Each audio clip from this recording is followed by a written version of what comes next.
As you pointed out, millions died.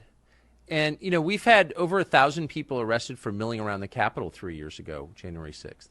No one's been arrested for this. Millions dead. No one's been arrested. My brother ran into Tony Fauci in our family dog park in Washington the other day. He had Secret Service protection. He's retired.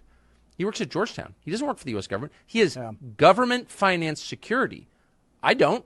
I mean, so not only, my point is, he not only has not been punished, he's continuing to live at public expense at the highest possible level. He's being lauded. When does someone get punished for what has got to be the greatest crime ever committed? So I wrote a comparison between Anthony Fauci and J. Edgar Hoover, because I think there are similarities. They both were or had a great impulse to be an authoritarian. Hoover may have had more power to be that authoritarian, but they served for way too long, decade after decade, and then abused their power over time. But you're right, Anthony Fauci's not gone. He has a limo and a limo driver and security 24/7 because they say he's had threats. Well, I had 34 threats once earlier this week, in a week. 34 threats in a week, including people who say know where I am on a certain day at home and they'll see me there. We can't arrest them. We know who they are because they don't say they're going to kill me. They just laugh and say, see you there. You know, look around. I may be there. But nobody gives me special protection on that. We have our own now. We've had to hire our own, and I have people who work for me who are armed and policemen. I don't want anybody to think I don't have protection. We do have protection. But the thing is we're not sure that Anthony Fauci's not still being paid.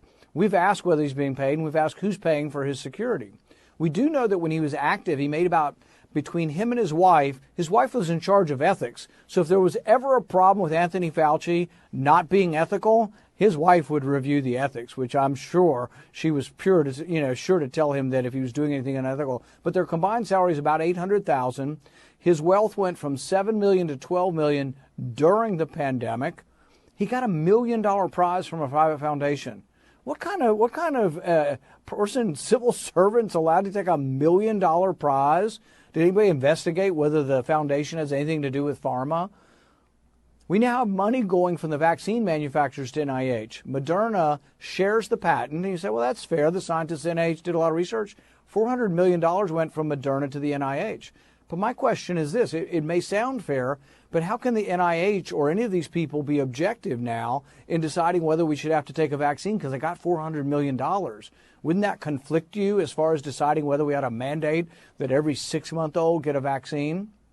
So it just never ends here. But Anthony Fauci lied to Congress, and the bottom line is he deserves to be in prison. If he'd have been a Trump supporter, he'd have been in prison long ago, because you're right, there are two sets of standards. And this is one of the things that's tearing the country apart, and I fear will lead to chaos in our country if it gets worse. And that is that people will come to believe that it depends on my ideology, not the color of my skin, right, but the shade of my ideology is what will get me in trouble. People say, well, what is he guilty of? I would say, first off, I think fraud. I think he defrauded the country on the origins of SARS-CoV-2, on early treatment of the syndrome, and on COVID-19 vaccine safety and efficacy.